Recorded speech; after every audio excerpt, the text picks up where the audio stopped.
안녕하세요. 오늘도 사연 살롱을 찾아주셔서 감사합니다. 한 남자와 2번 결혼한 여성이에요. 싫어서 이혼해놓고 딴 놈이랑 살지 뭐하러 그놈한테 다시 가냐 생각하실 거예요. 재결합한 부부의 대부분이 결국 재이혼을 하고 나니까요. 저 역시 그런 고민이 없었다면 거짓말일 거예요. 이혼하고 5년 만에 다시 남편과 마주하게 됐을 때 반가움보다는 두려움이 더 컸어요. 제 결혼 생활이 너무도 처참하고 지옥 같은 시간이었기 때문에 내 과거와 얽힌 사람은 얼굴도 마주치고 싶지 않았거든요. 그랬던 제가 재결합을 하게 된 데는 나름의 이유가 있어요. 모든 가정에는 그 가정만의 남모를 사연이 있다고 하잖아요. 그럼 지금부터 저희 가정에서 벌어졌던 충격적인 사건을 전해드리겠습니다. 지금은 그런 부모님이 거의 없겠지만 저희 부모님은 자식 차별을 엄청나게 하셨어요. 남동생을 대할 때랑 저를 대할 때랑 달라도 너무 달랐거든요. 부모님이 이러신 데는 그럴 만한 사정이 있었어요. 제 동생이 태어날 때부터 몸이 많이 약했거든요. 병원에서조차도 10살을 넘기기 힘들 거라고 했었다니. 그 말을 들은 부모님 심정은 어땠겠어요? 저를 낳고 5년 만에 가진 아들인데 태어나자마자 들은 소리가 시한부 판정이니 말이에요. 동생이 태어난 이후로 저는 말 그대로 눈밖에 난 아이 같았어요. 엄마도 아빠도 심지어 양가 할머니 할아버지까지 모두 제 동생한테만 눈길을 주셨거든요. 얼마 못 사는 아이라는 딱지가 붙은 순간부터 동생은 우리 집에서 가장 소중하고 귀한 존재가 되었죠. 따지고 보면 저도 어린 나이였는데 이전까지 받던 부모님 사랑을 하루아침에 동생한테 뺏기고 기분이 좋았겠어요. 동생은 아프니까 누나인 네가 양보해. 누나가 돼서는 아픈 동생을 위해서 그 정도도 못 해주니? 이런 말들을 귀에 딱지가 않도록 듣고 자라서인지 어느 순간부터는 저도 내 자신보다 내 동생이 먼저라는 생각을 하고 살았던 것 같아요. 데드라인이었던 10살을 무사히 넘긴 동생은 여전히 멀쩡히 잘 살고 있어요. 어릴 땐 병약해서 수시로 병원에 드나들었지만 9살 이후로는 감기 한 번 안 걸렸을 정도로 아주 건강하게 말이죠. 오히려 잔병 치레를 많이 했던 건 저였는데 제가 아픈 건 부모님 눈에는 보이지 않는 것 같았어요. 감기에 걸려서 열이 펄펄 오르는데도 머리에 손 한 번 안 짚어주시곤 되려 이런 말씀을 하시더라고요. 얘는 한여름에 무슨 감기니? 서준이한테 옮기지 않게 방에 들어가 있어. 안 그래도 몸 약한 서준이 감기 걸릴까봐 에어컨 켤 때도 신경 쓰이는데 넌 어떻게 된 애가 동생 생각도 않고? 아휴, 엄마, 내가 일부러 감기 걸린 거 아니잖아. 나도 아프다고. 시끄러. 안방 서랍에 종합감기약 있으니까 먹고 잠이나 자. 다른 때는 몰라도 내가 아픈 순간까지 내 걱정보다는 동생 걱정을 더하는 엄마한테 서운했던 게 한두 번이 아니었어요. 시장에서 장을 보거나 무거운 짐을 옮겨야 할 때면 엄마는 늘 체격이 큰 남동생이 아닌 저를 불렀어요.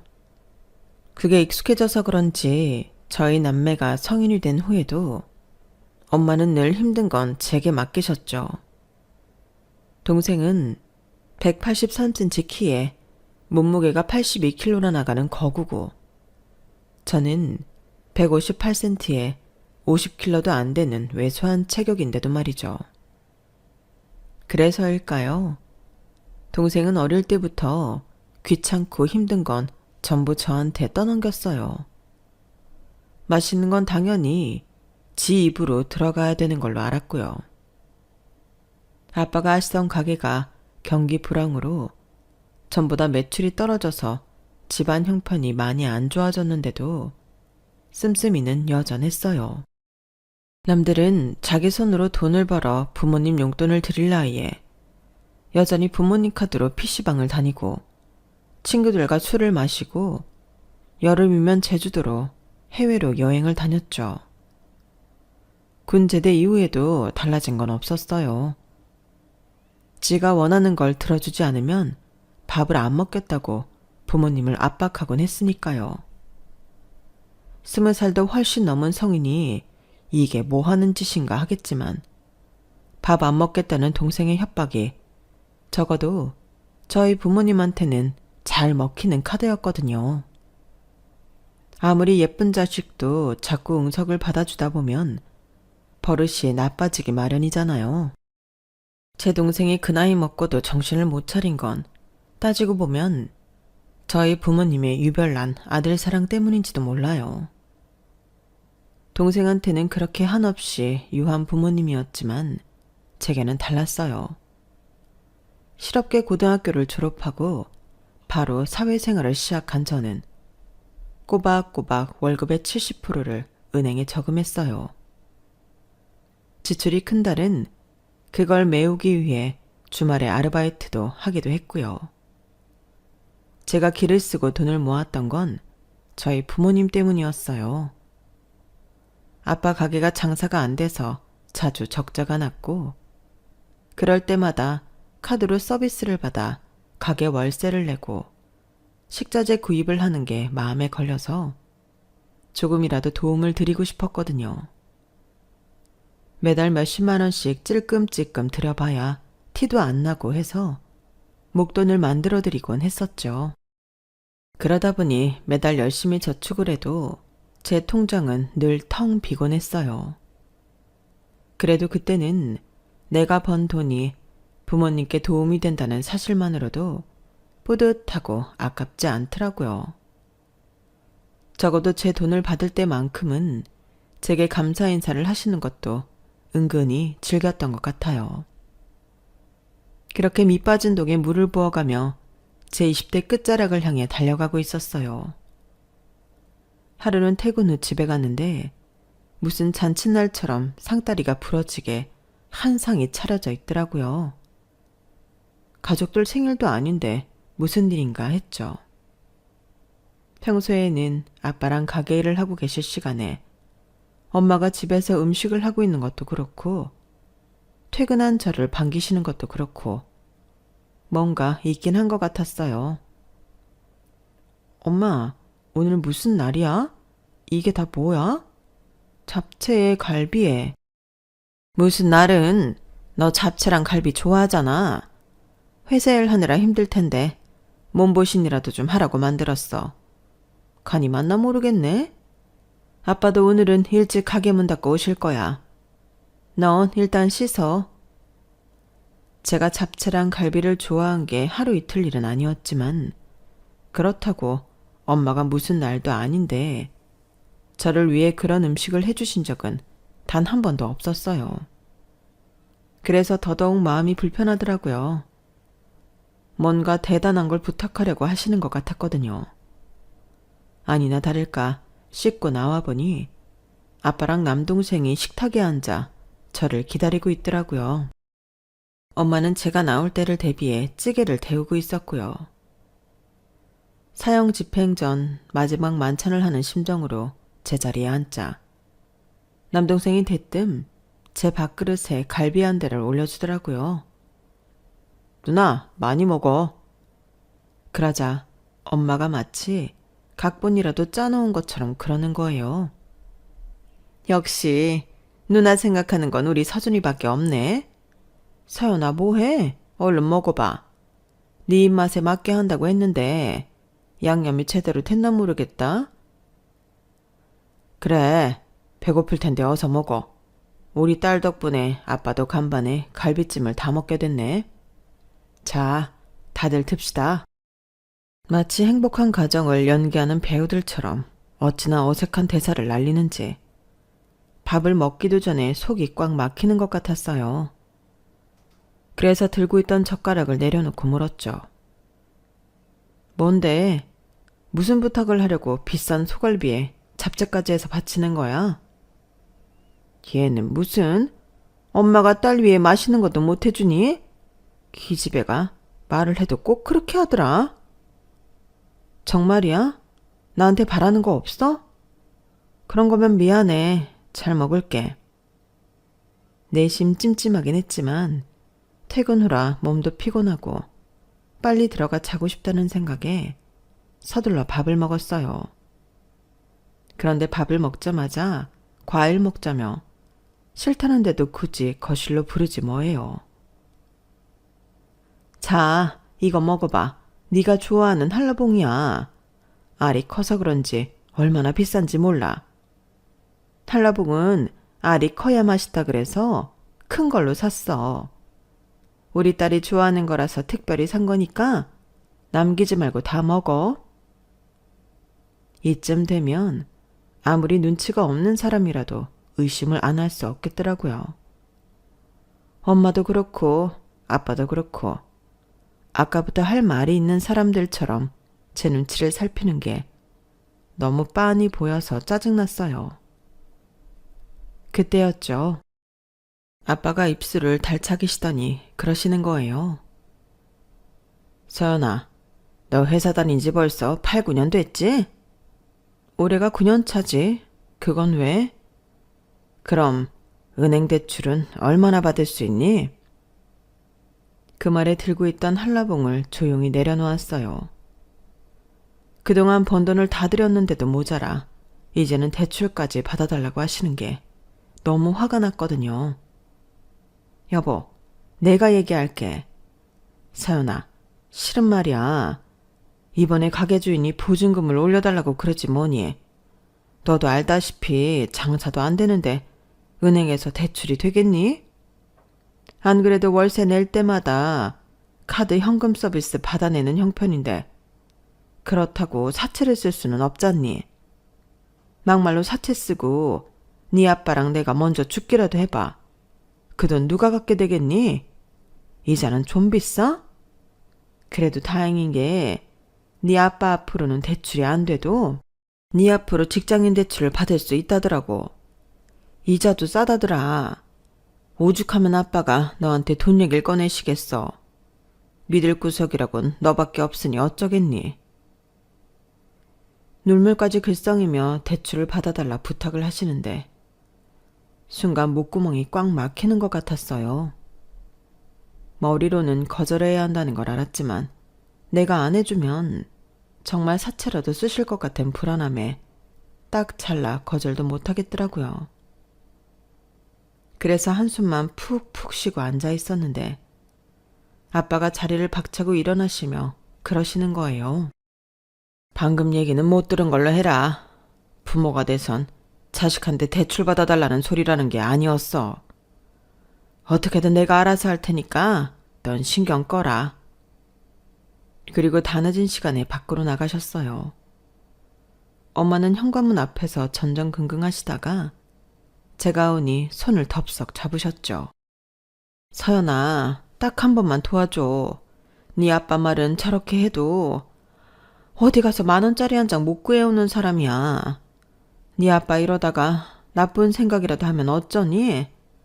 제발, 엄마가 부탁한다. 엄마는 눈물을 글썽이며 제게 매달리셨어요. 그러자 소파에 비스듬히 누워있던 남동생이 그러는 거예요. 그거 봐.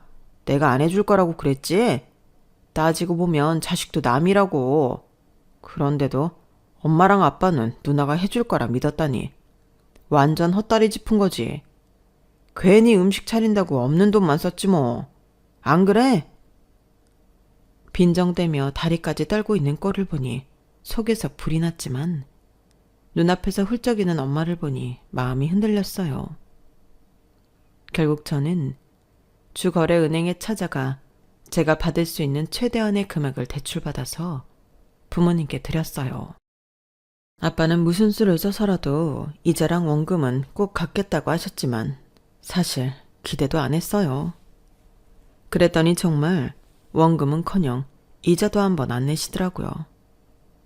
그럴 줄 알고는 있었지만 그래도 서운한 마음이 들더군요. 그 일이 있고 한동안은 부모님이 저를 좀 챙겨주시려 노력하는 모습이 보였지만 몇 달이 지나자 다시 예전 모습으로 돌아가시더군요. 차라리 이게 편하다 싶었어요. 마치 저를 빚쟁이 보듯 하시며 고기도 숨어서 먹는 듯한 불편한 부모님의 모습을 지켜보는 건 정말 못할 노릇이었으니까요. 입사 10년째가 되던 해 생애 처음으로 해외여행을 가기로 마음먹었어요. 10년간 열심히 일해온 제게 주는 셀프 선물이었죠. 그런데 고기도 먹어본 놈이 먹는다고 이제껏 여행이라곤 고등학생 때 수학여행을 간 게 전부인 저로서는 자유여행은 도저히 안 되겠더라고요. 뭘 알아야 하죠. 그래서 홈쇼핑에서 판매하는 패키지 여행을 가기로 했어요. 구청 여권과에 들러 여권 시청도 하고 인터넷 쇼핑몰에서 캐리어도 하나 사고 보니 슬슬 여행을 떠난다는 실감이 나더라고요. 그렇게 첫 해외여행을 일주일가량 앞둔 어느 날 일이 터지고 만 거예요. 마침 주말이라서 늦은 아침을 먹고 있었는데 누가 문이 부서져라 두드리더라고요. 제 동생 이름을 부르면서요. 거친 남자 말투여서 겁이 난 저는 남동생 방으로 달려가 누가 찾아왔으니 나가보라고 했죠. 밤새 PC로 게임을 하다 새벽녘에 잠든 남동생은 되려 성질을 내며 이불을 머리까지 뒤집어 쓰더라고요. 그때였죠. 강서준 씨, 안에 있는 거 아니까 이 문 열어요. 돈을 빌려갔으면 갚아야 할 거 아냐. 빌릴 땐 굽실대더니 이제 와서 뱉자라 이건가? 당장 문 안 열면 이 문 부숴버리는 수가 있어. 그러자 동생이 벌떡 일어나더니 미친놈처럼 침대 밑으로 기어들어가지 뭐예요. 누나, 저 사람들한테 나 여기 안 산다 그래. 어서. 그게 무슨 소리야. 너 무슨 사고 쳤어? 빌린 돈을 안 갚다니. 그게 무슨 말이야? 너 혹시 사채 빌렸었니? 말해봐 이 자식아. 아씨 조용히 해. 나 지금 나가면 저 인간들 손에 죽어. 그러니까 누나가 나가서 저 사람들 좀 쫓으란 말이야. 내가 무슨 수로 저 사람들을 쫓아. 경찰에 신고라도 하면 되잖아. 몰라. 암튼 방문 닫고 빨리 나가라고. 동생은 지 방에서 저를 몰아내곤 방문을 걸어 잠갔어요. 그러는 동안에도 험악한 남자들은 저희 집 현관문을 발로 걷어차며 문을 열라고 소리쳤어요. 하는 수 없이 문을 열었더니 험악한 인상의 남자 둘이 문을 밀치며 안으로 들어오더군요. 그리고는 다짜고짜 집 안으로 들어와 제 동생을 찾기 시작했어요. 그러다 문이 잠긴 남동생 방을 찾아냈죠. 그 남자들이 방문을 부술 듯이 주먹으로 때리고 발로 걷어차자 결국 남동생은 방 밖으로 나왔고 무릎을 꿇고 싹싹 빌며 며칠만 기다려달라고 애원하더군요. 얘기를 들어보니 남동생이 게임을 하면서 아이템을 산다고 소액 대출을 받았던 모양이었어요. 그런데 그 돈을 갚지 못해서 이자에 이자가 불자 다른 업체에서 또다시 대출을 받았고 그러기를 몇 번 하는 동안 빚은 눈덩이처럼 불어난 거였죠.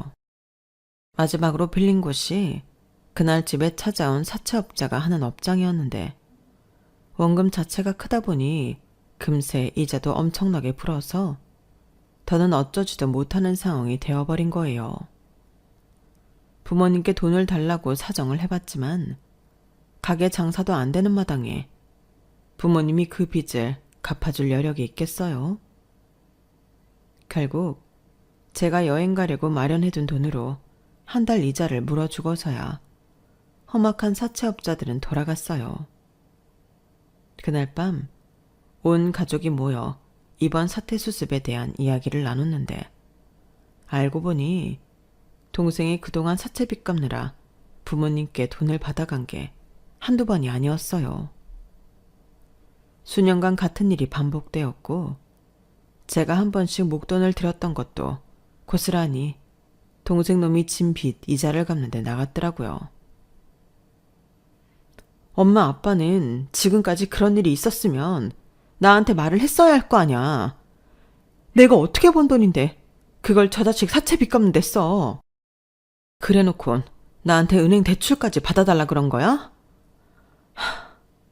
어떻게 나한테 이래? 부모라는 사람들이 어떻게 나한테 이럴 수가 있냐고. 그럼 어떡해? 그깟 돈 몇 푼에 네 동생이 빚쟁이 놈들한테 두드려 맞게 놔두니? 너는 어떻게 누나가 돼서는 그렇게 인정머리 없이구니? 그 돈 누가 안 준대? 갚아주면 될 거 아니야. 얼마 되지도 않는 돈 가지고 유세 떨기는? 엄마, 그게 내 전 재산이라고. 이날 이때까지 직장생활 하면서 벌었던 돈 다 엄마랑 아빠가 가져갔잖아. 그것도 모자라서 앞으로 3년간 죽어라 은행 빚 갚고 살아야 되는데 그게 얼마 안 되는 돈이라고? 엄마가 말하는 그깟 돈이 내 10년 인생이야. 내 20대를 바쳐 번 전 재산이라고. 저는 악을 쓰며 소리쳤어요. 너무 억울하고 기가 막히고 서러워서 억억억 소리를 내며 절규했죠. 결국 그날 일로 아빠는 결단을 내리셨어요. 가게를 정리하고 보증금 돌려받는 걸로 수천만 원에 달하는 동생 사채 빚을 갚기로요. 어차피 장사도 안 되는 가게에 더 잡고 있어 봐야 알량한 보증금마저 까먹을 거라며 스스로 위안을 삼으셨지만 가게를 정리한 그날 아빠는 술에 잔뜩 취해 집에 돌아오셨어요. 아빠는 거실 바닥에 주저앉아 울먹이셨어요. 맨손으로 서울에 올라와 눈칫밥 먹어가며 한 푼 두 푼 모은 돈으로 마련했던 가게였기에 간판을 떼는 순간 억장이 무너지는 것 같았다고요. 그 모습을 보니 마치 미래의 저를 보는 기분이 들어 오싹하더라고요. 이 집에 살다간 나도 아빠처럼 될 게 뻔했으니까요. 그래서 어떻게든 돈을 모아 집을 나가야겠다 결심했어요. 그런데 한 해가 지나기도 전에 제 계획은 엉뚱하게 이루어졌지 뭐예요. 시작은 가게를 접고 일용직으로 나섰던 아빠가 허리를 다치면서부터였어요. 안 그래도 수입이 들쭉날쭉이었는데 그나마도 반년 가까이 일을 못하게 되면서 수입이 없어지고 만 거예요. 엄마는 엄마대로 화장품 판매 일을 하셨는데 이게 알고 보니 다단계 회사였더라고요. 금방 큰 돈을 벌 수 있을 것처럼 사람을 현혹시켜 놓고는 없는 돈에서 빚을 내 판매할 제품을 사게 만들었던 모양이었어요. 수중에 현금이 없었던 엄마는 제 동생이 그랬던 것처럼 소액 대출을 거듭하며 물건을 구매했지만 생각처럼 제품은 팔리지 않았어요. 명품 화장품도 이름도 생소한 회사 제품인데 가격은 엄마들이 쓰는 고가 한방 화장품보다 비싸니 누가 그걸 사쓰겠어요. 화장품 판매가 여의치 않자 회사에서는 건강보조식품을 병행해 팔아보라고 꼬드겼고 어떻게든 들인 돈을 회수해야 했던 엄마는 또다시 대출을 받아 제품을 구매하기에 이르렀어요. 쉬는 날도 없이 뛰어다니며 돈까지 퍼부었지만 엄마가 벌어들인 돈은 반년간 100만 원도 안 됐어요. 그나마도 지인들이 인정상 사준 게 대부분이었죠. 결국 엄마는 두 손 두 발 다 들고 다단계 일을 그만두었어요. 자신이 다단계에 빠져 속았다는 걸 깨달았을 즈음에는 엄마 앞으로 엄청난 빚만 남은 상태였죠. 뒤늦게 엄마가 했던 일이 다단계였다는 걸 안 아빠와 저는 엄마를 책망했지만 이미 손쓸 수 없을 정도로 상황은 악화된 상태여서 당장 일을 수습하는 게 급선무였죠. 그나마 지키고 있던 전셋집을 뺀다 해도 엄마가 끌어다 쓴 돈의 절반도 갚지 못하는 상황이었어요. 그렇다고 온 가족이 길바닥에 나앉을 수도 없고 정말 미치겠더라고요. 제 월급은 생활비 내는 것도 빠듯했고 추가 대출도 어려운 상황이라서 시간이 지날수록 피가 마르는 것 같았어요. 그런데 그때 제게 선자리가 들어온 거예요. 저희 엄마랑 같이 다단계 회사에서 근무했던 아주머니가 주선한 자리였죠. 엄마, 제정신이야? 당장 길바닥에 나앉게 생겼는데 무슨 결혼을 하라는 거야? 매달 들어가는 생활비에 당장 직구할 돈도 없는 마당에. 그건 우리가 알아서 할 테니까 너는 너 살궁리만 해. 그 집에서 혼수도 필요 없고 그저 몸만 들어오라고 한대. 남자가 너보다 10살 많은 게 흠인데 그래도 경제력이 있는데 그게 무슨 상관이니? 원래 돈 있는 집안인데다가 남자가 부친 회사 물려받아 운영하는데 꽤 큰 회사인가 보더라. 너 그 집에만 시집가면 평생 돈 걱정 안 하고 살 수 있어. 서연아, 너도 이제 네 인생 살아, 어? 못난 엄마지만 그래도 딸 자식 인생까지 망치고 싶지 않다며 엄마는 등 떠밀어 선자리에 저를 내보내셨어요.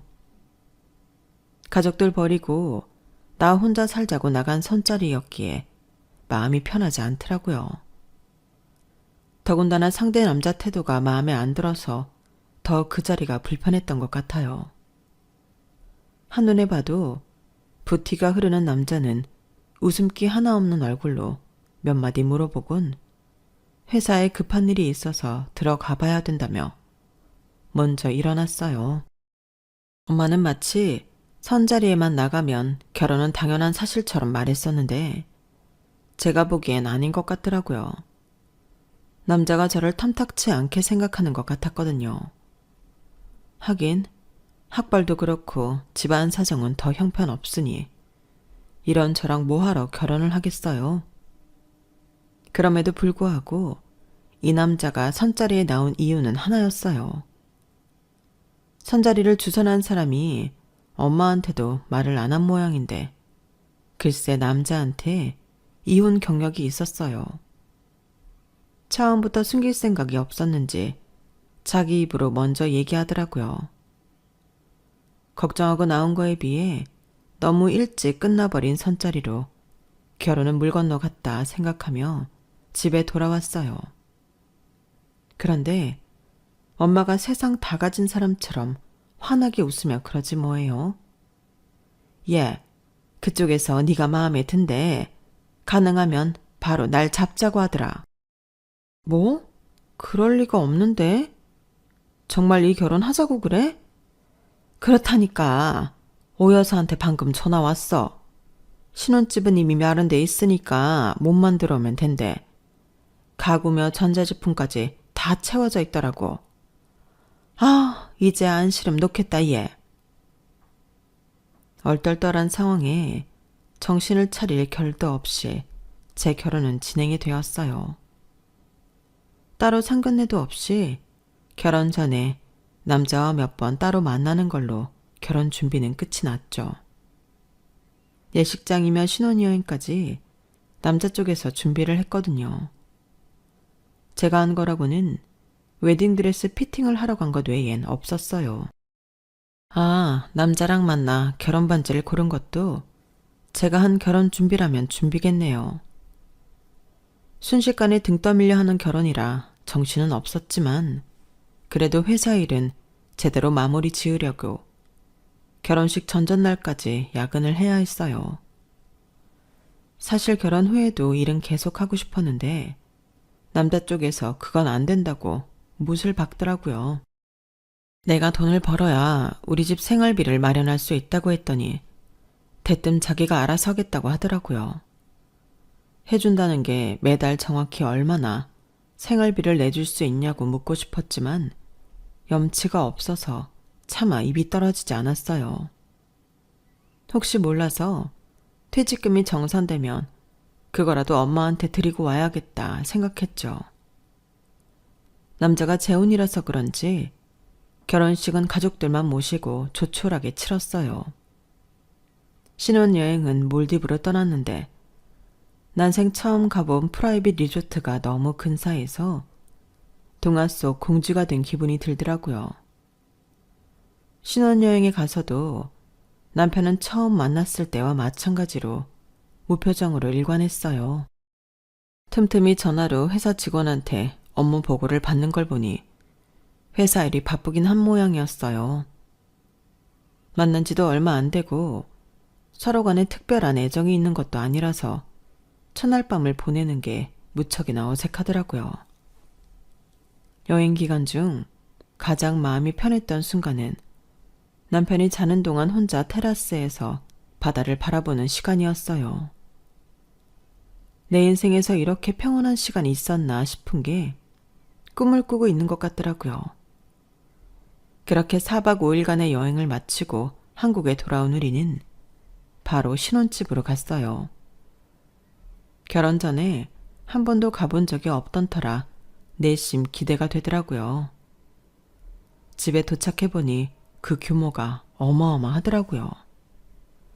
마당까지 포함하면 제가 살던 빌라 한 동 전체보다도 훨씬 넓은 것 같았어요.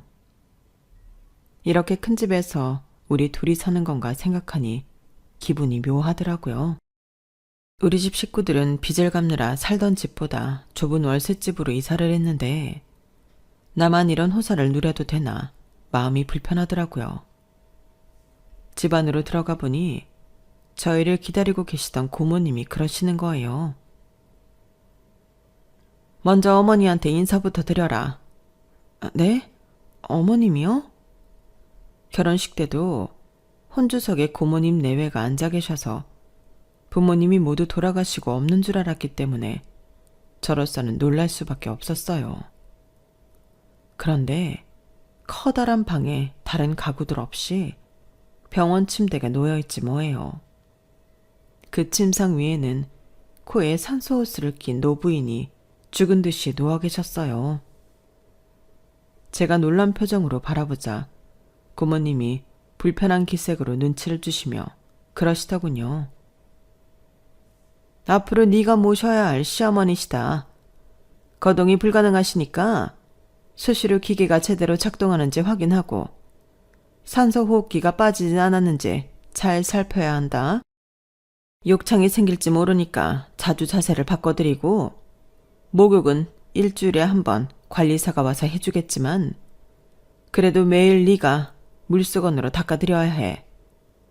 자세한 건 상주 도우미한테 물어보고 그리고 너 앞으로는 시어머니 앞에서 그런 표정 짓지 마. 돈을 받았으면 표정 관리 정도는 해야 하는 거 아니니? 어디서 건방지게 불쌍한 똥강아지 보는 듯한 표정을 지어? 추재 파악을 해야지. 앞으로는 조심해라. 알겠니? 네, 죄송합니다. 말로는 죄송하다고 했지만 솔직히 내가 뭘 잘못했는지 모르겠더라고요. 게다가 돈을 받다뇨. 영문을 모르겠는 말에 물어보고 싶은 건 산더미였지만 고모님 표정이 너무 무서워서 더는 아무 말도 할 수 없었어요. 궁금했던 것들을 알게 된 건 결혼하고 한 달여가 지난 즈음이었어요. 신혼여행에서 돌아온 이후 혼수 상태인 시어머니 병수발을 하게 된 저는 가사 도우미를 통해 이 집에 대한 몇 가지 사실을 들을 수 있었어요. 시어머니가 의식불명 상태에 이른 건 4, 5년 정도 됐고 남편이 이혼을 한 것도 그쯤 됐다는 거였어요. 요즘 젊은 사람이 병든 시어머니 병수발을 하겠어요? 물론 딱 그것 때문이라고 말할 순 없지만 부부 사이의 일은 모르는 거잖아요. 그래도 그게 이혼 사유 중 하나이긴 할 거예요. 고모님이 그랬으니까. 그러면서 고모님한테 잘하라고 하시더군요. 실질적인 이 집안 실세라고요. 큰 사모님이 정정하실 때는 이 집에서 살다시피 했었어요. 올케 시누이 간에 사이가 좋았던 건 아니고 고모님이 워낙 집안에서 예쁨을 받고 자라다 보니 이기적이고 철이 없거든요. 없는 집에서 시집와서 큰 사모님을 제 종부리듯. 아휴, 이놈의 입방정. 암튼 큰 사모님이 고생이 많았어요. 그러니 고모님한테 절대 책 잡히지 말아요. 아주 시끄러워지니까. 시간이 흐르고야 알게 된 거지만 저를 그 집 며느리로 들인 것도 고모님이셨어요. 그런데 그 이유가 뭔지 아세요? 없는 집 딸을 며느리로 들여야 부리기 쉽다는 거였어요. 그걸 제 앞에서 대놓고 말하다니 사람이 참 무례하죠. 결혼하고 1년쯤 되던 무렵 집안일을 해주시던 가사도우미 아주머니께서 일을 그만두셨어요. 말로는 좀 쉬고 싶다고 했지만 고모님이 강제로 내보내신 게 분명했어요. 도우미 아주머니께서 제게 집안 얘기를 퍼나른다고 역정을 내신 적이 있었거든요. 한 번만 더 그랬다간 내쫓겠다고 경고하는 것도 본 적이 있고요. 남편의 외면 속에 이 집에서 유일한 말상되는 아주머니셨는데 그분마저 떠나고 나니 너무 외롭더라고요. 아침에 일어나서 단 한마디도 안 하는 날도 수두룩할 정도로 제 생활은 완전 고립돼 있었어요.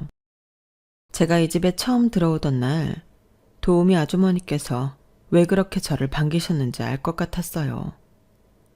하루 종일 말상대 없이 지내다가 옆에 사람이 들어왔으니 얼마나 기뻤겠어요. 얼마나 외롭냐 하면 고약한 소리만 골라서 하는 시고모님이라도 왔으면 하고 바랄 정도라니까요. 그래서 하루는 집에 친정엄마를 불렀어요. 요즘 형편은 어떤지 가족들 근황도 물어볼 겸 하고요. 엄마 말로는 제 남편이 생활비를 넉넉하게 대주고 있어서 먹고 사는 데는 걱정 없다고 하더군요. 제 남편 도움을 받아 집도 좋은 데로 이사를 했고요.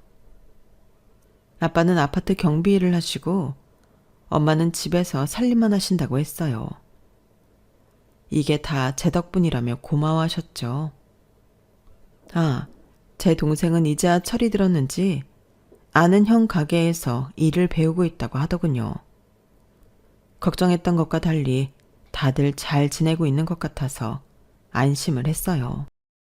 오랜만에 얘기 상대가 생겨서 그런가, 친정엄마라서 편해 그런가, 저는 평소보다 말도 많이 하고 이것저것 꺼내서 모처럼 솜씨발이를 했어요. 한상 거하게 차려놓고 엄마랑 막 식탁에 앉으려던 차였죠. 누가 찾아왔는지 초인종 소리가 들리더라고요. 고모님이었어요. 죄를 지은 것도 아닌데 괜히 눈치가 보여서 상을 치워야 하나 망설여지더군요. 엄마는 엄마대로 이만 가봐야겠다며 부랴부랴 가방을 집어들었어요. 그러다 막 집 안으로 들어오던 고모님과 정면으로 마주치게 되었죠. 고모님은 저희 엄마를 마치 벌레 보듯 눈을 내리깔고 보시더니 그러시는 거예요. 호랑이 빠진 잔치에 여우가 주인이라고? 남편이 집 비운 사이에 네 친정 식구까지 집에 끌어들이는 거니? 이봐요 사돈, 내가 한 말은 귓등으로 들었어요? 여기가 어디라고 드나들어요? 돈 받고 판 딸한테 뭐를 더 얻어먹겠다고 찾아왔냐고요? 고모님, 무슨 말씀을 그렇게 하세요? 돈을 받고 팔다니요. 너 그간 모르고 있었니? 니네 집 빚 갚아주고 생활비 대주는 조건으로 널 이 집에 보낸 사람이 네 부모야. 병든 시부모까지 있는 재치자리에 돈 액수 따져가며 딸 자식 분을 땐 언제고 뻔뻔하게 여길 찾아오다니 참 대단도 하십니다. 없는 집 인간들은 수치심도 없나 봅니다. 뭐 하세요? 나 피해서 도망가려던 거 아니었습니까? 가세요. 고모님은 자기 할 말만 하고는 쌩하니 제 집처럼 안으로 들어가 버렸어요. 엄마는 제 눈치를 살피다가 간다는 말 한마디 남기고 대문을 나서셨죠. 그동안 나 혼자 호의호식하고 사는 게 미안해서 마음에 걸렸었는데 실은 돈 때문에 팔려왔다는 사실을 알고 나니 한숨이 났어요. 누가 누굴 동정하고 누가 누굴 걱정했던 건지 참 어이가 없더라고요. 그동안 왜 그렇게 고모님이 저를 깔보고 무시하셨는지 이제야 알겠더라고요. 돈 주고 사온 종년이나 다름없었으니까요. 제게 냉랭하기만 한 남편의 태도도 이해가 갔어요. 사랑이 아닌 필요에 의해 사온 여자라서 그랬던 거죠. 늦은 감이 없지 않지만 기왕 네 주제를 알게 됐으니 내 확실히 말하마. 우린 너한테 딴 거 안 바란다. 시어머니 케어하고 우리 집 대일 아들 하나 낳아. 그러면 평생 니네 친정 살림도 봐주고 너 사모님 소리 듣고 살게는 해줄게. 있는 집 자식들은 지들 잘난 맛에 살아와 그런가 고분고분한 데가 없더라고. 도우미 아줌마한테 네 남편 전부인 얘기 들었지? 걔가 이 집에 시집오고 석 달 만에 올케 언니가 쓰러졌지 아마? 그랬더니 고년이 자긴 시어머니 병수발 못한다고 바로 짐 싸들고 나가더라. 너야 뭐 워낙 없는 집에서 자라기도 했고 성금조로 받아먹은 것도 있으니 그러진 않을 거라 믿는다만 그래도 사람 일 모르는 거잖니? 네가 힘들다고 우리 올케한테 뭔 짓을 할지 어떻게 알아? 의식도 없는 사람인데. 미리 말하지만 허튼 짓 했다간 너도 니네 친정도 그날로 끝인 줄이나 알아. 차라리 모르고 살 때가 좋았다는 생각이 들 만큼 진실을 접한 후 제 생활은 처참하기 그지없었어요. 남편 앞에서 당당할 수 없었기 때문에 늘 고개를 숙인 채 살았고 시어머니 병수발을 들 때도 마음보다는 받은 돈값을 한다는 심정으로 하게 되더라고요. 이렇게 마음이 어지러우니 애가 생기겠어요. 남편과 자주 관계를 하는 건 아니었지만 그래도 결혼한 지 2년이 다 돼가는데도 소식이 없다는 건 다른 문제가 있다는 얘기겠죠. 거울 속에 비친 제 모습을 보면 문제는 분명 저인 것 같았어요. 마치 말라버린 화초 같았거든요. 미 빠진 독에 물을 붓느라 기를 쓰고 일하고 살던 때보다도 제 모습은 형편없어 보였어요. 옷도 액세서리도 죄다 고가의 제품으로 두르고 있었지만 속은 병들 대로 병들어 있었으니까요. 돈 받고 하는 일처럼 느껴지는 병든 시어머니 병수발과 내게 무관심한 남편 때문에 마음의 병이 생긴 거였죠. 학창시절 학교 행사 때마다 앞에 나서서 분위기 메이커 노릇을 했던 내가 말이에요. 더는 안 되겠어서 남편한테 말해 정신과 상담을 받기로 했어요. 상담 선생님은 애완동물이라도 키워보라고 했지만 병든 시어머니 때문에 털 날리는 동물을 집에 키울 수는 없어서 포기했어요. 그러자 모임이라도 나가 친구들과 수다라도 떨어보라고 하더군요. 하지만 그마저도 당황이 여의치 않았어요. 시어머니를 혼자 두고 어떻게 밖에 나가겠어요. 물론 간병을 도와주는 분들이 요일별로 오기는 하지만 그렇다고 집을 비울 상황은 안 됐거든요. 결국 상담은 별 성과 없이 진행되었고 얼마 뒤 상담은 그만두게 되었어요. 집안에 환자가 있어서 그런가 잠깐 밖에 나갔다 집에 돌아오면 온 집안에 죽음이 가득한 것만 같았어요. 하루 종일 대화를 나눌 사람도 없이 입에 거미줄을 칠 지경이었죠. 일에 치여 파김치가 된 채로 밤늦게야 돌아오는 남편은 제가 묻는 말에 응, 아니 같은 단답형 대답뿐이었어요. 그러던 어느 날 어머님 몸을 닦아드리다가 나도 모르게 푸념을 늘어놓게 된 거예요. 한참을 떠들고 보니 왠지 속이 시원하고 가슴에 꽉 막혀있던 게 조금 풀어지는 기분이 들더라고요. 그날 이후 대답조차 없는 시어머니 앞에서 그날 있었던 일들과 가정 형편 때문에 원래 내 꿈을 접고 결혼을 해야 했던 일. 남편이 내게는 관심도 없고 투명인간 취급을 하는 거에 대한 서운함을 털어놓았어요. 그러다 보니 가슴속을 짓누르고 있던 돌덩이가 서서히 녹는 기분이 들더라고요.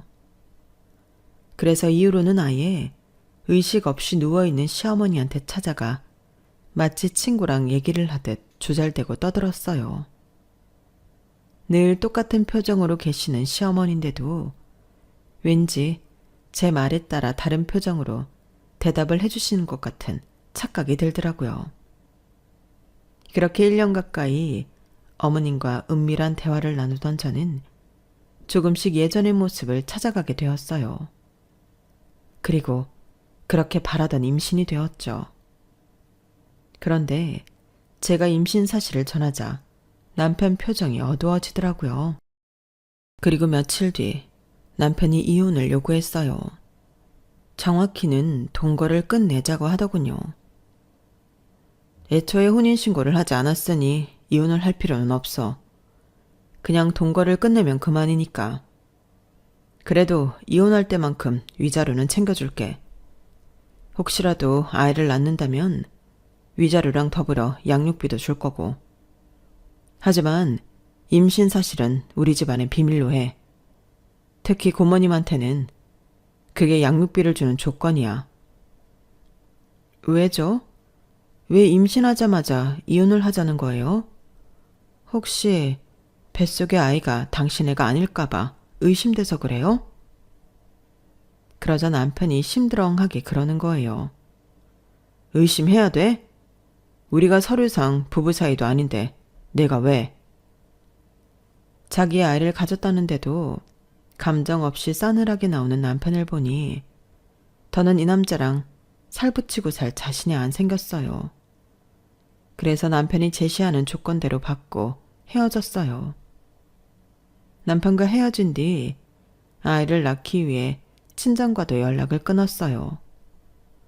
제 임신 사실을 알면 분명히 문제가 커질 거고 그러다 고모님이라도 찾아가는 날엔 양육비도 못 받게 될 테니까요. 집을 나올 때 남편한테 받은 위자료와 매달 보내주는 양육비로 생활은 걱정이 없었어요. 오히려 제 인생을 통틀어 가장 몸도 마음도 편한 시기였죠. 아이가 있으니 외로울 시간도 없고 돈이 있으니 궁색할 필요도 없으니까요. 그렇게 5년이 지났어요. 우리 아들은 어린이집에 갈 정도로 자랐어요. 그런데 아이가 자랄수록 한 가지 문제가 생기더라고요. 아이도 주변에서도 애 아빠에 대해 물어온다는 거예요. 혹시 나중에 어떻게 될지 몰라서 죽었다고는 말 못하겠고 해외 지사에서 근무를 한다고 둘러댔어요. 그러던 어느 날이었어요. 어린이집에서 연락이 왔더라고요. 애가 상태가 이상하다고요. 그 길로 어린이집에 달려가 아이를 데리고 병원으로 향했어요. 그랬더니 생각지도 못한 병명을 듣게 된 거예요. 소아 백혈병이었어요. 평소 몸에 자주 멍이 들고 밥을 잘 안 먹으려고 하긴 했는데 그건 다른 아이들도 대부분 그러잖아요. 또래보다 체격이 좀 작다고 해서 백혈병을 의심하게 되지는 않으니까요. 의사 선생님은 골수 이식까지 생각해야 할 거라고 하더군요. 순간 하늘이 핑 도는 것 같았어요. 내가 뭘 잘못했나? 그래서 우리 아들이 대신 벌을 받는 건가? 모든 게 제 탓인 것만 같아서 미치겠더라고요. 혹시 몰라 제 골수로 이식이 가능한지 검사부터 했어요. 안타깝게도 항체가 일치하지 않아 제 걸로는 안 된다고 하더라고요. 이제 남은 건 남편뿐인데 도저히 찾아갈 용기가 나지 않았어요. 찾아가도 안 해줄 게 뻔했으니까요. 그렇게 시간은 흐르고 아이 상태는 점점 더 악화되어 갔어요. 그런데 담당 의사분이 제 아들이 골수일식 날짜가 잡혔다고 연락을 했더라고요. 너무 기뻐서 공여자가 있는 곳으로 달려가 봤더니 글쎄 남편이 떡하니 누워있지 뭐예요. 제가 연락한 적도 없는데 말이죠. 놀라는 저를 보더니 남편이 그러는 거예요. 내 아들한테 이거라도 줄 수 있어서 다행이라고요. 그 말에 얼마나 고맙던지 주저앉아 한참을 울었지 뭐예요. 다행히 아들의 수술은 잘 되었고 현재 회복 단계에 있어요. 그리고 저는 남편과 재결합을 하게 됐어요. 아이 일 때문에 그런 것도 있지만 그동안 서로 몰랐던 진심을 알게 됐거든요. 남편 말에 따르면 애초에 저는 쓰고 버릴 요량으로 집에 들인 거라고 하더군요. 처음 고모님으로부터 그런 제안을 들었을 때 남편은 세상에 그럴 여자가 어디 있겠냐고 생각했대요. 그래서 고모님 마음대로 하시라고 했는데 제가 나타난 거예요. 돈 받고 동거를 하며 자기 어머니 병수발에 아이까지 낳아주겠다는 조건으로요. 물론 저는 그런 뒷거래 내용은 까맣게 모르고 있었죠. 저희 친정 부모님과 고모님이 한 계약이었으니까요. 이런 이유로 남편은 처음부터 제게 반감이 있었대요.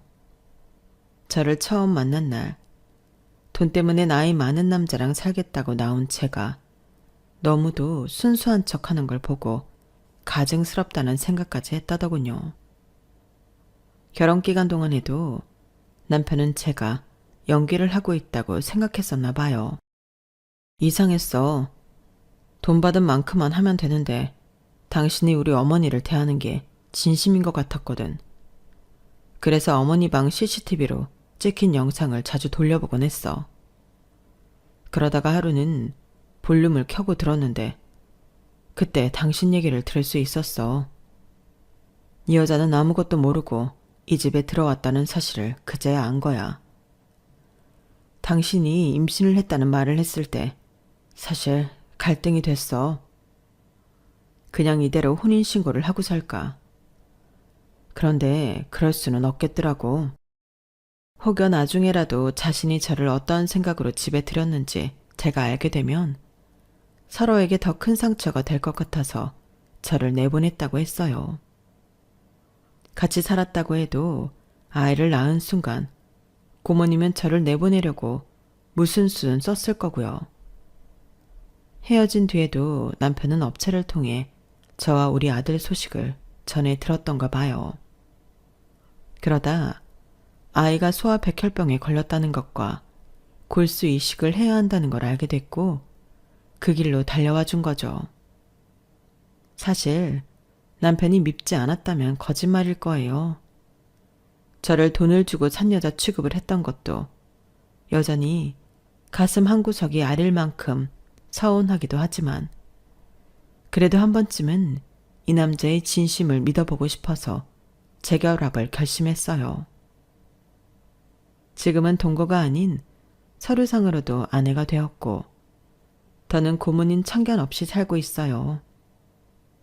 어머님은 몇 해 전 세상을 떠나셔서 이제는 우리 세 식구만 오붓하게 살고 있어요.